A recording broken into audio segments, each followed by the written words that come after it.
A democracia traz para a luz pública todos os conflitos. Ela é, segundo Churchill, o pior dos sistemas, com exceção de todos os outros já tentados até agora.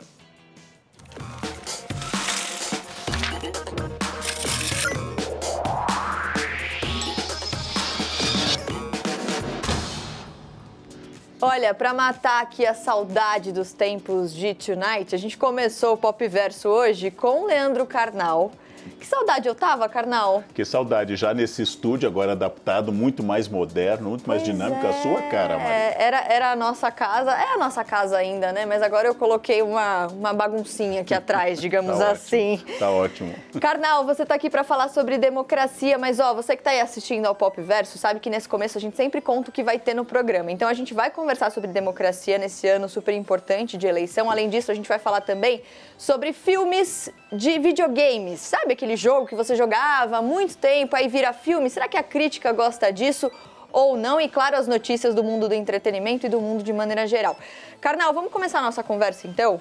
Porque a gente está num ano importante, como eu disse, de eleição, e essa palavra, democracia, ela está em todo lugar, todo mundo falando sobre isso. Então, vamos dar alguns passos para trás aqui, começar do começo.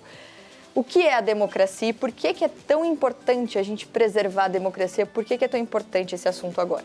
A expressão é de origem grega, o poder do povo, como todo mundo sabe, e lá na Grécia Clássica, em Atenas, era a ideia de dar poder a um grupo maior do que antes na história. No Egito, apenas uma pessoa mandava o faraó.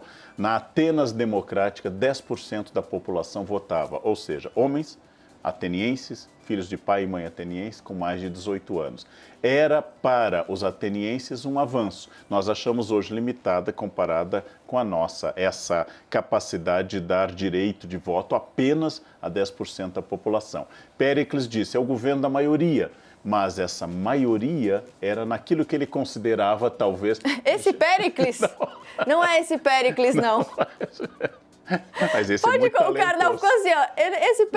Esse Péricles canta muito, mas não é sobre ele que a gente está falando. Esse é um pouco mais antigo, não cantava muito, mas ele governou Atenas como estratega durante a Guerra do Peloponeso. O outro também é muito bom, gente, mas em geral os historiadores se referem a Péricles de Atenas. Maravilhoso. Carnal, além de democracia, tem alguns outros conceitos que a gente vê as pessoas falando para lá e para cá, mas que muitas vezes as pessoas estão falando e não entendem muito bem o que significam. Então, liberal, conservador, esquerda, direita, o que tudo isso tem a ver com essa discussão de democracia? Esses conceitos são plásticos e são históricos, Mário. Por exemplo, esquerda e direita são conceitos surgidos durante a Revolução Francesa. O que é um liberal? Nos Estados Unidos, liberal é o que corresponde aqui no Brasil, por exemplo, a alguém de esquerda. É alguém a favor, por exemplo, de uma previdência social mais atuante, é alguém a favor de liberação do aborto, é alguém a favor de casamento de pessoas do mesmo sexo e assim por diante.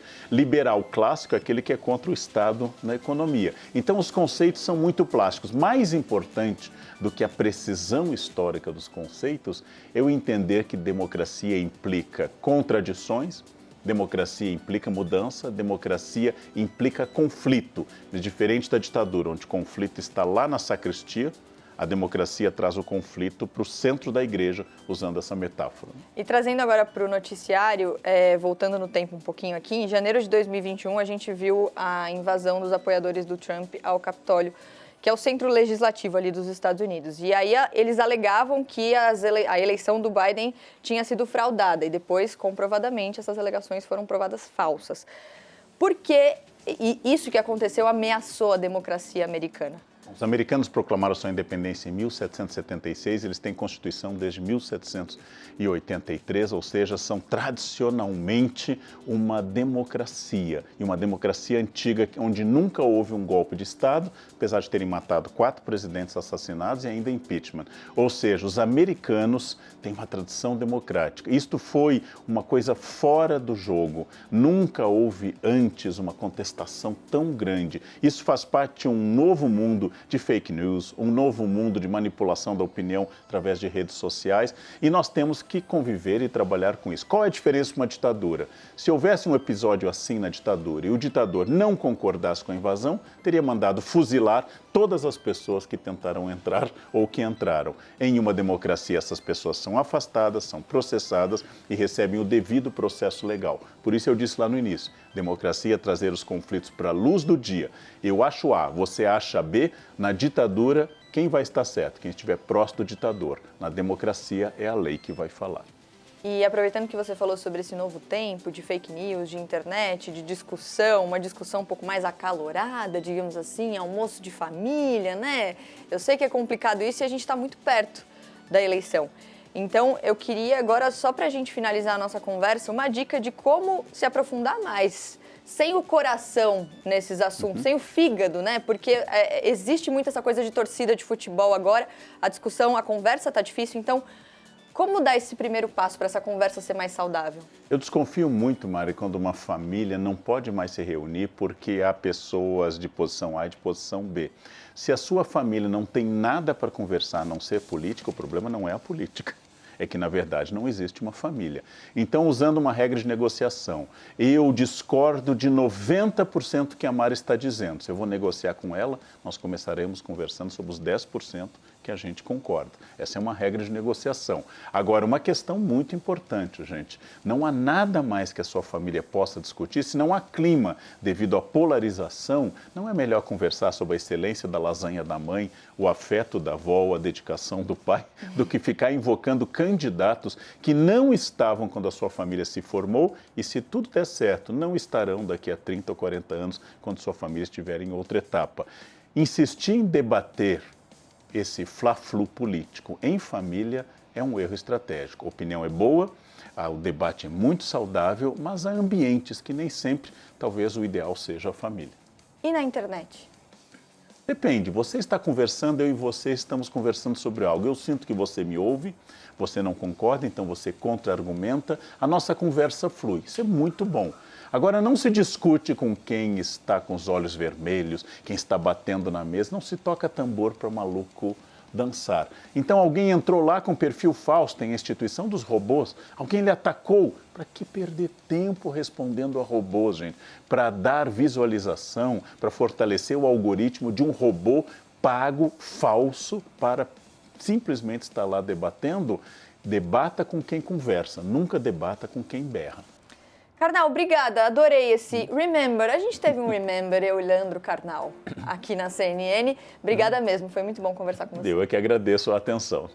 Vamos falar sobre moda, e quando a gente fala sobre moda, claro que eu tô aqui no estúdio, né, porque afinal...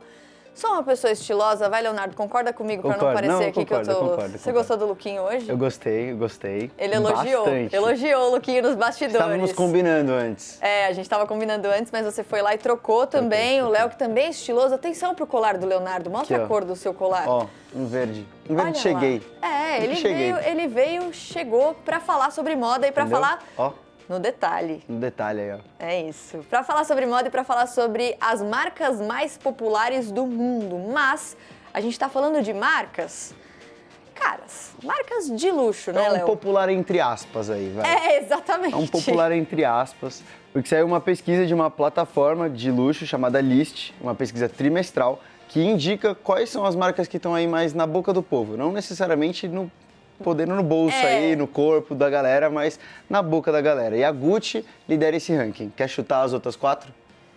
Eu sei que Balenciaga tá no meio, Balenciaga. porque, enfim... Só que aí o pessoal vai lá e coloca um vídeo da parceria da Gucci com a Adidas. Que te Por pega, quê? né?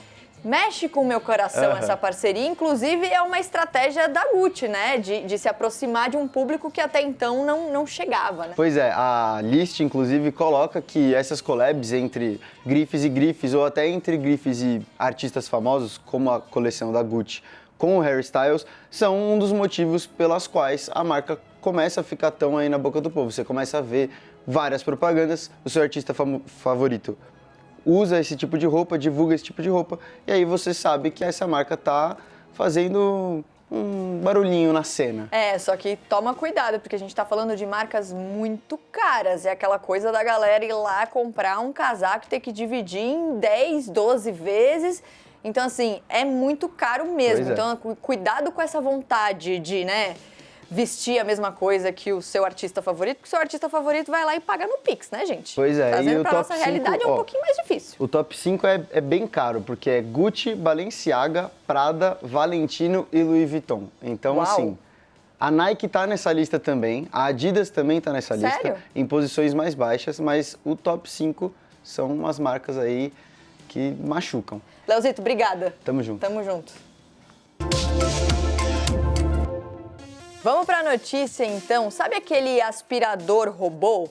Esse aqui, ó, que você coloca na sua casa e sai, enfim, deixa ele aspirando ali, resolvendo um problema. Então, esse aspirador, claro, tem várias marcas que produzem ele, mas uma delas foi comprada agora pela Amazon, a iRobot. Sabe por quanto? Especificamente 1,7 bilhões de dólares. Essa compra faz parte do plano da Amazon, que é uma gigante, né? Quem comanda a Amazon é o Jeff Bezos. Eles querem expandir o portfólio no mercado de ajudantes domésticos. E o que é interessante, além de varrer a sujeira, que é a função de um aspirador, esse aspirador robô, esse aspirador inteligente, ele também consegue coletar dados da casa da pessoa. E isso pode ser muito valioso para empresas como a Amazon, por exemplo, que desenvolvem tecnologias de casa inteligente, como a Alexa. Então, por exemplo, o tamanho da sua casa, se você mora sozinho, se você tem filho, essas são algumas informações que podem ser coletadas por esse aspirador robozinho. Mas a gente está falando aqui de uma compra bilionária, de uma notícia de mercado mesmo, mas essa compra ainda precisa ser investigada e aprovada pela Comissão Federal de Comércio dos Estados Unidos. Mudando de assunto agora, vamos falar sobre esporte, porque a Serena Williams disse que vai parar de jogar tênis. Por que eu não falei a palavra aposentar? Serena Williams disse que vai se aposentar porque ela deu uma entrevista para a Vogue dizendo que não gosta de falar em aposentadoria, que ela prefere falar evolução, que essa é a palavra que melhor define esse momento dela. Ela postou inclusive a capa da Vogue no Instagram e escreveu na legenda: chega um momento na vida em que a gente tem que decidir seguir numa direção diferente. Esse momento é sempre difícil quando você ama tanto algo. Meu Deus, como eu amo tênis. Mas agora a contagem regressiva começou. Eu tenho que me concentrar em ser mãe, nos meus objetivos espirituais e, por último, em descobrir uma Serena diferente, mas que segue emocionante. Então, qual é o plano? Ela quer jogar até o fim do último Grand Slam do ano, o US Open, o Aberto dos Estados Unidos, que começa agora em agosto, no dia 29, em Nova York. E assim, a gente está falando de uma carreira brilhante. A Serena tem 39 títulos de Grand Slam, 73 títulos individuais, 4 medalhas de ouro em Olimpíadas e ela também ficou 319 semanas como a tenista número 1 do mundo. Então, a gente vai acompanhar esse momento de evolução, que é a palavra que ela preferiu usar para definir. Mudando de assunto agora mais uma vez, porque hoje a gente tem várias notícias, a gente vai falar agora sobre a Netflix. No ano passado, a Netflix lançou a Netflix Games, né, que é uma área ali que, enfim, para videogame, só que parece que a galera não comprou muita ideia não. Por quê? A gente está falando da Netflix, que tem 221 milhões de assinantes, mas só 1% dessa galera acessa os games da Netflix. Fizeram uma pesquisa, a consultoria Eptopia, mostrando o seguinte: o catálogo de games acumula mais de 23 milhões de downloads, tem quase 2 milhões de usuários por dia. Mas assim, por enquanto, a Netflix está experimentando, vamos dizer assim, o setor de games e não acredita, a empresa mesmo diz que não acredita que isso vá ser rentável tão cedo. E vale lembrar, contextualizando, que a Netflix perdeu quase 1 milhão de assinantes no último trimestre e recentemente demitiu cerca de 300 funcionários. E já que a gente está falando de games, a gente vai agora conversar sobre isso com o Érico Borgo, que está aqui no estúdio. Olá. Érico, você é nerd. É isso, né? Nerd de profissão. Nerd de profissão. É o sonho de muita gente. Nerd de profissão que, quando tá aqui no Pop Verso, merece um telão desse maravilhoso pra gente falar sobre games. E eu gosto de sempre lembrar que, quando falo de games, eu parei aqui, ó, gente, no Mario, no máximo um Sonic, mas, enfim, clássicos. E aí, Érico, eu queria saber, né? A gente tá falando aqui sobre videogames, mas tem muitos games que viram filmes. Recentemente a gente viu Sonic 2, enfim, já tem uma coisa aí do Sonic 3 também. Mas parece que a crítica não curte muito quando o game vira filme. Por que esses filmes não são mais do que eles são? Eu acho que existe um aspecto dos games que é a interatividade. você não tá lá jogando game. Claro que os games hoje eles têm histórias elaboradas, tem um lore, tem mitologia profunda, tem muito estudo, especialmente, nossa, coisas como World of Warcraft, tem livros e livros e livros de mitologia criados para embasar o jogo que você vai jogar e tal. Mas o legal do jogo é jogar o jogo, né? Então, acho que na hora que você transporta isso para o mundo das telas, você perde esse componente, né? Então, quando você está jogando game, é você o protagonista, você é o herói, você é a pessoa que está ali guiando a história. E aí você tem que mudar essa chave, você tem que sentar ali no seu sofá ou dentro de uma sala de cinema e assistir, ser conduzido. Mas você fica pensando, eu poderia apertar o X aqui, né, e resolver esse problema, né, mas não consigo, faz todo sentido. E aí, agora a gente falando um pouquinho mais sobre as notícias recentes, a gente viu que o Pac-Man vai ganhar um filme também, live action. Eu tô bem curiosa, né, pra saber o que vai acontecer com isso, porque como transformar isso num filme, gente? Né? Enfim, tô curiosa. Já fizeram, já existiu um desenho animado de Pac-Man, né? Que aí cria-se a mitologia. Que esses jogos, especialmente esses jogos de 8 bits, né? Esses jogos que vieram da era do Atari e tal, eles são puro código, não tem nada ali, não tem uma história, não tem nada, é só código. Era um programador, um cara que sentava ali na cadeira, falava assim, nossa, vou criar um labirinto, vou colocar isso aqui, o que eu ponho? Ah, vou colocar um fantasma. Ele não pensava na mitologia da coisa, como ia ser a história, de onde veio, qual é a raça do Pac-Man. Porque ele come essas coisas. Ele não ficava pensando nisso. É curioso, né? Um projeto ambicioso e arriscado, digamos assim. Agora, a gente pode lembrar do Sonic, que teve, enfim, aquela questão, né, de quando lançou o Sonic, a galera não curtiu. Falou, não, o Sonic não é assim. O Sonic não é feio assim. E aí todo mundo foi lá e criticou. Você lançar um filme que, Você assistiu Tico e Teco? Eu sei, eu deveria assistir, porque tá todo mundo falando sobre esse filme. Para o programa agora e vai assistir Tico e Teco. Eu sei. E beleza, depois você volta. O Léo já falou isso pra mim, eu preciso assistir Tico e Teco porque é uma brisa, né? E tem o Sonic feio. Ah, eles usaram o Sonic feio. Usaram. Não jogaram fora, justo, tem que aproveitar, né? Reciclar as coisas. Mas o Sonic, enfim, é um personagem que já tem uma fanbase muito grande, então também é arriscado, né? Quando você lança, porque ou a galera vai amar ou a galera vai odiar. Existe a rixa entre a galera que gosta do Sonic e a galera que gosta do Mario. Tem rixa. Tem rixa pra tudo no mundo nerd, né? É tudo. Hoje em dia é tudo polarizado, inclusive se você gosta de Sonic ou de Mario. Gente, eu não sabia disso. Eu gosto dos dois. Você também? Essas coisas você só descobre depois de, sabe? Fala assim, nossa, eu jogava os dois, gostava dos dois, por que eu tenho que gostar de um? Exatamente, a gente pode gostar de todo mundo, se organizar direitinho, gente. Tem videogame pra todo mundo. E aí tem um movimento que eu acho interessante, que é, por exemplo, o meu sobrinho de 5 anos, agora que ele fez 5 anos, eu não esqueci disso, eu sou uma boa tia. Ele tá fissurado pelo Sonic, que é um personagem que, enfim, o pai dele, meu irmão, eu também, a gente, enfim, acompanhava quando era criança. Então tem esse movimento de agradar a galera mais velha, como a gente, digamos assim. Não tô te chamando de velho, tá? Porque a gente tem praticamente a mesma idade. Enfim. Aonde? E o meu sobrinho de 5 anos que tá agora, enfim, sabe todas as músicas do Sonic. Então é legal esse movimento também, né? É muito legal, porque você traz a sua nostalgia de infância, né? E aí você está presente na construção das referências do seu sobrinho, que isso tudo vai virar nostalgia para ele. Então vocês vão dividir no futuro a mesma nostalgia. Olha que muito louco. legal, eu adoro ouvir músicas do Sonic com ele, acho muito divertido dividir uma paixão que era minha e do meu irmão com ele agora. Você acha que tá rolando um boom desses filmes, Érico? Você acha que a galera tá insistindo mesmo nesse momento? A fanbase é tudo que importa hoje, né, pra galera que detém as propriedades intelectuais. Você pega e fala, cara, eu preciso fazer um filme de fantasia, que mistura live action, né, atores reais, com uma animação. Assim, eu crio uma do zero ou eu vou atrás de uma que já traga consigo ali uma carga de fãs? A galera vai atrás. O próprio Mario vai virar animação também, com voz do Chris Pratt. Tem várias coisas. Então, a galera vai atrás dessas propriedades que já tem a fanbase, que já tem marca construída, né? Já está testada ao longo de décadas e tal, e fala, vou transformar isso numa coisa moderna.